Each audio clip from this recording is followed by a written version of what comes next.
মাননীয় আদালত এই আসামিকে 3 দিনের রিমান্ড মঞ্জুর করে।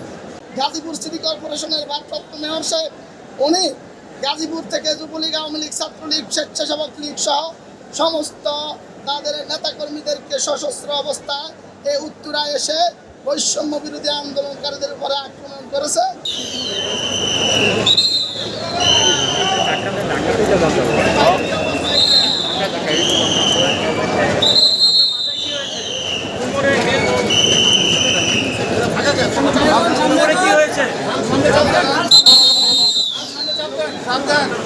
গাজীপুর সিটি কর্পোরেশনের সাবেক মেয়র মোহাম্মদ আসাদুর রহমান কিরণ তাকে মামলার অত্র মামলার 7 দিনের রিমান্ড প্রার্থনা করেন। আমরা এই আসামির রিমান্ডের যৌক্তিকতা মাননীয় আদালতের সামনে তুলে ধরি যে মাননীয় আদালত এই ঘটনাটা অত্যন্ত সিগনিফিক্যান্ট একটা ডেট, 18/7 অর্থাৎ 18 জুলাই 2024 তারিখের ঘটনা।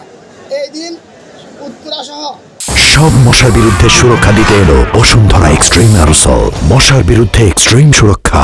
সারা বাংলাদেশে অসংখ্য শহীদ হয়েছে।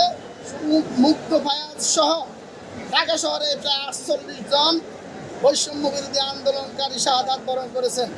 মাননীয় আদালতকে আমরা বলেছি যে এই উত্তরা এলাকা অত্যন্ত গুরুত্বপূর্ণ আন্দোলনকারীদের জন্য হওয়ার কারণে এই মেয়র গাজীপুর সিটি কর্পোরেশনের ভারপ্রাপ্ত মেয়র সাহেব উনি গাজীপুর থেকে যুবলীগ, আওয়ামী লীগ, ছাত্রলীগ, স্বেচ্ছাসেবক লীগ সহ সমস্ত তাদের নেতাকর্মীদেরকে সশস্ত্র অবস্থায় এই উত্তরায় এসে বৈষম্য বিরোধী আন্দোলনকারীদের উপরে আক্রমণ করেছে।